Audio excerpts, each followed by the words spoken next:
Port wine is a Portuguese fortified wine produced exclusively in the Douro Valley in the northern provinces of Portugal. It is typically a sweet red wine, often served as a dessert wine, though it also comes in dry, semi-dry, and white varieties. Fortified wines in the style of port are also produced outside Portugal, most notably in Australia, France, South Africa, Canada, India, Argentina, and the United States. Under European Union protected designation of origin guidelines, only the product from Portugal may be labeled as Porto. In the United States, wines labeled port may come from anywhere in the world, while the names Porto, and Vinho de Porto have been recognized as foreign, non-generic names for port wines originating in Portugal. Region and production. Port is produced from grapes grown and processed in the demarcated Douro region. The wine produced is then fortified by the addition of a neutral grape spirit known as aguardente in order to stop the fermentation, leaving residual sugar in the wine, and to boost the alcohol content. The fortification spirit is sometimes referred to as brandy, but it bears little resemblance to commercial brandies. The wine is then stored and aged, often in barrels stored in a lodge, as is the case in Vila Nova de Gaia, before being bottled. The wine received its name, Portuguese, in the later half of the 17th century from the seaport city of Porto at the mouth of the Douro River, where much of the product was brought to market or for export to other countries in Europe. The Douro Valley where port wine is produced was defined and established as a protected region, or appellation, in 1756, making it the third oldest, after Chianti and Tocage. The reaches of the valley of the Douro River in northern Portugal have a microclimate that is optimal for cultivation of olives, almonds, and especially grapes important for making port wine. The region around Pinhão and São João da Pesqueira is considered to be the center of port production, and is known for its picturesque quintas, farms clinging on to almost vertical slopes dropping down to the river. Wine regions. The demarcation of the Douro River Valley includes a broad swath of land of Precambrian schist and granite, beginning around the village of Barqueiros upstream from Porto. The valley extends eastward nearly to the Spanish border. The region is protected from the influences of the Atlantic Ocean by the Serra da Marão Mountains. The area is subdivided into three official zones: the Baixo Corgado, the Cima Corgo, and the Douro Superior. Baixo Corgado, the westernmost zone located downstream from the river Corgado, centered on the municipality of Paso da Areia Gua. This region is the wettest port production zone, receiving an average of 900 mm, and has the coolest average temperature of the three zones. The grapes grown here are used mainly for the production of inexpensive ruby and Tawny Ports. Cima Corgado, located further upstream from the Baixo Corgado, this region is centered on the town of Pinhão. The summertime average temperature of the regions are a few degrees higher and rainfall is about 200 mm less. The grapes grown in this zone are considered of higher quality, being used in bottlings of vintage, reserve, aged Tawny and late bottled vintage ports. Douro Superior, the easternmost zone extending nearly to the Spanish border. This is the least cultivated region of Douro, due in part to the difficulties of navigating the river past the rapids of Caixão da Valera. This is the most arid and warmest region of the Douro. The overall terrain is relatively flat with the potential for mechanization. Grapes. Over 100 varieties of grapes are sanctioned for port production, although only 5, Touriga Francesa and Touriga Nacional, are widely cultivated and used. Touriga Nacional is widely considered the most desirable port grape, but the difficulty in growing it and the small yields cause Touriga Francesa to be the most widely planted grape. White ports are produced the same way as red ports, except that they use white grapes: Donzelinho Branco, Esgarnacao, Folgaçao, Gouveio, Malvasia Fina, Rabagato and Vercinho, while a few shippers have experimented with ports produced from a single variety of grapes. All ports commercially available are from a blend of different grapes. Since the phylloxera crisis, most vines are grown on grafted root stock, with the notable exception of the national area of Quinta de Noval, which, since being planted in 1925, has produced some of the most expensive vintage ports. Grapes grown for port are generally characterized by the small, dense fruit which produce concentrated and long-lasting flavors, suitable for long aging, while the grapes used to produce port produced in Portugal are strictly regulated by the Instituto de Vinho de Porto. Wines from outside this region which describe themselves as port may be made from other varieties. Sales in 2013, there were 8.7 million cases of port sold, 3.6% less than the previous year, at a value of $499 million. Port sales have been declining since 2005 and are down 16% from that year. Declining sales are attributed by some to increasing prices due to the increased cost of alcohol used in the production process. Declining sales have been attributed to the global rise in alcohol levels of table wines. As of 2014, the leading brand in Portugal is Culum, which sells 2.6 million bottles annually. Transport: while port is produced from grapes grown in the Douro Valley, until 1986 it could only be exported from Portugal from Vila Nova de Gaia near Porto, Portugal's second-largest city. Traditionally, the wine was taken down river in flat-bottom boats called barcos rabelos, to be processed and stored. However, in the 1950s and 1960s,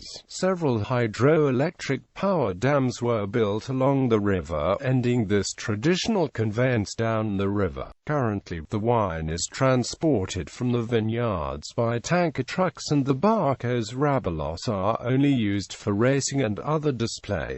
Properties: port wine is typically richer, sweeter, heavier, and higher in alcohol content than unfortified wines. This is caused by the addition of distilled grape spirits to fortify the wine and halt fermentation before all the sugar is converted to alcohol, and results in a wine that is usually 19 to 20% alcohol. Port is commonly served after meals as a dessert wine in English-speaking countries, often with cheese, nuts or chocolate. White and tawny ports are often served as an aperitif.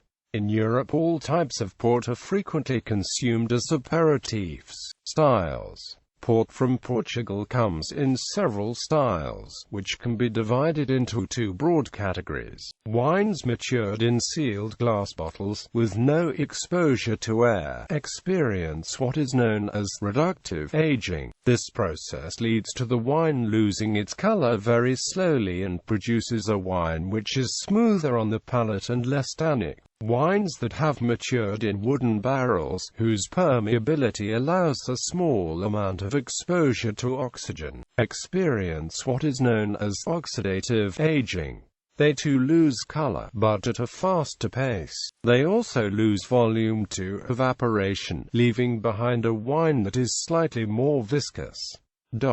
The IVDP further divides port into two categories: normal ports and categories especial, special categories, which include everything else.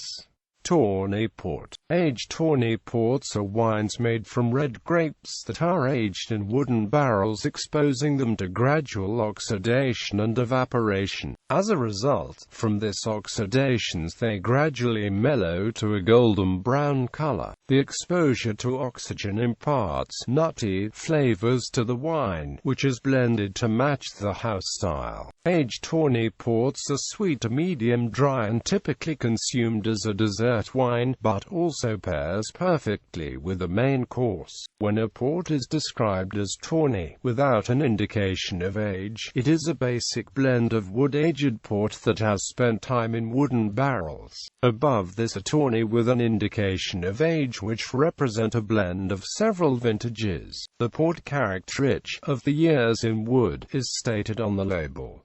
The official categories are 10, 20, 30 and over 40 years. The categories indicate a target age profile for the ports, not their actual ages, though many people mistakenly believe that the categories indicate the minimum average ages of the blends. It is also possible to produce an aged white port in this manner, with a number of shippers now marketing aged white ports. Colheita. A Colheita port is a single vintage wine fortified and aged in tawny style for at least 7 years. Instead of an indication of age, the actual vintage year is mentioned.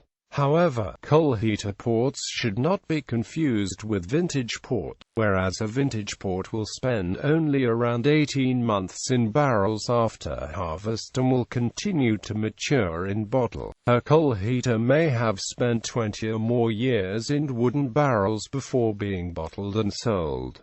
A number of white Colheitas have also been produced. Garrafeira. Garrafeira is an unusual and rare intermediate vintage dated style of port made from the grapes of a single harvest that combines the oxidative maturation of years in wood with further reductive maturation in large glass demijohns. It is required by the IVDP that wines spend some time in wood, usually between 3 and 6 years, followed by at least a further 8 years in glass before bottling. In practice, the time spent in glass are much longer. The style is most closely associated with the company Nearport, although others do exist. The dark green demijohns, affectionately known as bonbons, hold approximately 11 liters each. Some connoisseurs describe Garrafeira as having a slight taste of bacon, although many people will neither notice nor understand such a description, the reason being that, during the second phase of maturation, certain oils may precipitate, causing a film to form across the surface of the glass that can be tasted by those who are accustomed to the difference between Garrafeira and other forms of port. Confusingly, the word Garrafeira may also be found on some very old tawny labels, where the contents of the bottle are of exceptional age. Ruby port. Ruby port is the cheapest and most extensively produced type of port. After fermentation, it is stored in tanks made of concrete or stainless steel to prevent oxidative aging and preserve its rich claret color. The wine is usually blended to match the style of the brand to which it is to be sold. The wine is fined and cold filtered before bottling and does not generally improve with age. Reserve. A vintage character. Reserve port is a premium ruby port approved by the IVDP's tasting panel, the Câmara de Provadores. In 2002, the IVDP prohibited the use of the term vintage character, as the wine had neither a single vintage nor the typical character of vintage port. Rose port. Rose port is a very recent variation on the market, first released in 2008 by Pokers and by Croft, part of the Taylor-Fladgate partnership. It is technically a ruby port, but fermented in a similar manner to a rosé wine, with a limited exposure to the grape skins, thus creating the rose color. It has enjoyed little critical acclaim. White port. White port is made from white grapes and can be made in a wide variety of styles, although until recently few shippers have produced anything other than a standard product. Ordinary white ports make an excellent basis for a cocktail, while those of greater age are best served chilled on their own. Sweet white port and tonic water is a commonly consumed drink in the Porto region. There are a range of styles of white port, from dry to very sweet. Lagrima, meaning tears of Christ, is the name for the sweetest style of white port. When white ports are matured in wood for long periods, the color darkens, eventually reaching a point where it can be hard to discern whether the original wine was red or white. Late bottled vintage. Late bottled vintage was originally wine that had been destined for bottling as vintage port, but because of lack of demand was left in the barrel for longer than had been planned. Over time it has become two distinct styles of wine, both of them bottled between 4 and 6 years after the vintage, but one style is fined and filtered before bottling, while the other is not. The filtered wine has the advantage of being ready to drink without decanting and is usually bottled in a stoppered bottle that can be easily resealed. However, many wine experts feel that this convenience comes at a price and believe that the filtration process strips out much of the character of the wine. The accidental origin of late bottled vintage has led to more than one company claiming its invention. The earliest known reference to a style of port with this name in a merchant's list is to be found in the Wine Society's catalogue from the spring of 1964, which includes Fonseca's Quinta-Millar 1958, bottled in the UK, also in 1964. By the 1962 vintage, LBV was being produced in Portugal and bottled as LBV. Unfiltered wines are mostly bottled with conventional driven corks and need to be decanted. After decanting, they should be consumed within a few days. Recent bottlings are identified by the label wording unfiltered or bottle matured, or both. Before the 2002 regulations, this style was often marketed as traditional, a description that is no longer permitted. LBV is intended to provide some of the experience of drinking a vintage port but without the need for lengthy bottle aging. To a limited extent it succeeds, as the extra years of oxidative aging in barrel does mature the wine more quickly. Unfiltered LBV can age as long as vintage ports and are very difficult to identify as LBVs when inserted into blind tastings of vintage ports,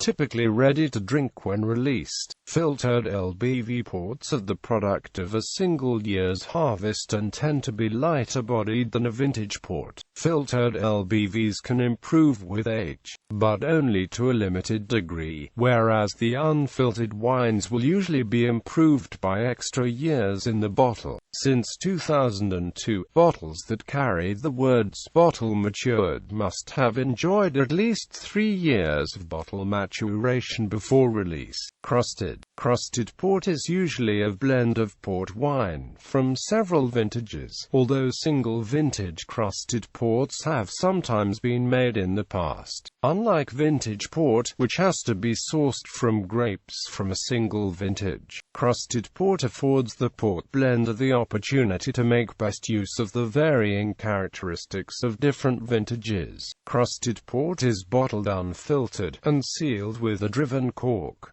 Like vintage port, it needs to be decanted before drinking. Although crusted ports will improve with age, the blender often seeks to make these wines approachable at a younger age than for vintage ports. The date on a crusted port bottle refers to the bottling date, not the year the grapes were grown. While crusted port is required to be aged in bottle for at least 3 years before it is released to the market, most producers keep the bottles for considerably longer, so they are ready to be drunk when sold, and may be enjoyed by consumers who have no space to sell bottles.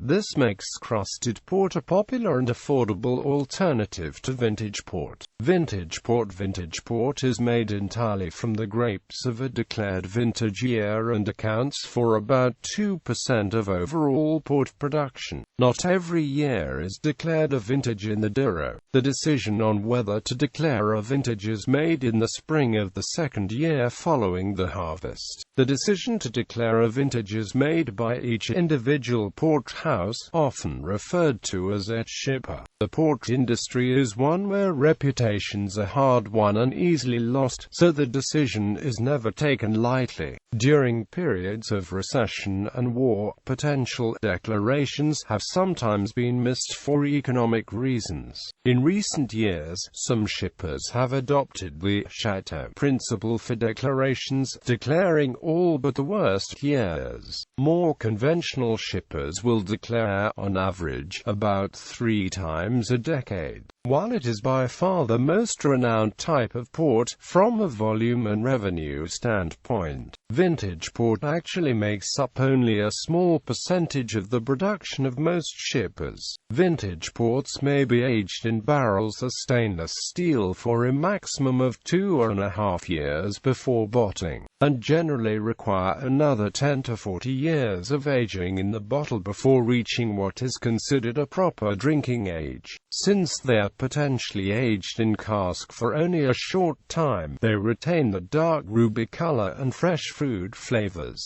Particularly fine vintage ports can continue to gain complexity and drink wonderfully for many decades after they were bottled. It is not uncommon for 19th century bottles to still be in perfect condition for consumption. The oldest known vintage port still available from a shipper is the 1815 Ferrera, which is still in excellent drinking condition. Single Quinta vintage port. Single Quinta vintage ports are wines that originate from a single estate. Unlike the standard bottlings of the port wine houses, which can be sourced from a number of quintas, single quinta bottlings are used in 2 different ways by different producers. Most of the large port wine houses have a single quinta bottling, which is only produced in some years when the regular vintage port of the house is not declared. In those years, wine from the best quinta is still bottled under a vintage designation, rather than being used for simpler port qualities. In a sense, this kind of single quinta is a second wine of the regular vintage port and is typically sold slightly cheaper than the regular vintage port. Graham's Quinta dos Malvados and Taylor's Quinta de Vargelas are examples of this kind of port. Typically, this type of single quinta bears the name of both a major port wine house and the name of a quinta. In recent times, there has also been an increase in the production and marketing of single quinta vintage port as high-end wines. Vintage port from small producers situated in the Douro Valley are almost always single quinta wines and labeled as such. Quinta de Crasto is an example of this kind of port. Some of the larger port wine houses also have introduced single quintas which are run as separate estates, rather than as a source of wine for the house's main bottling. Symington Family Estates Quinta de Vesuvio is an example of this. Typically, this type of single quinta only bears the name of its quinta. Much of the complex character of aged vintage port comes from the continued slow decomposition of grape solids in each bottle. However, these solids are undesirable when port is consumed, and thus vintage port typically requires a period of settling before decanting and pouring. Vintage port should not be confused with late bottled vintage. Vintages. The term vintage has a distinct meaning in the context of vintage port. While a vintage is simply the year in which a wine is made, most producers of vintage port restrict the production of year-labeled bottlings to only the best years, a few per decade. If a port house decides that its wine is of quality sufficient for a vintage, samples are sent to the IVDP for approval and the house declares the vintage. In very good years, almost all the port houses will declare the wines. In intermediate years, the producers of blended vintage ports will not declare the flagship port, but may decide to declare the vintage of a single quinta, e. G. 1996 Das Quinta de Bom Pimentelas Quinta de Vargelas. Some houses declare the wines in all but the worst years. Quinta de Vesuvio has declared a vintage every year with the exceptions of 1993 and 2002. Improved winemaking technologies and better weather forecasts during the harvest have increased the number of years in which a vintage can be declared. Although there have been years when only 1 or 2 wines have been declared, it is over 30 years since there was a year with no declarations at all.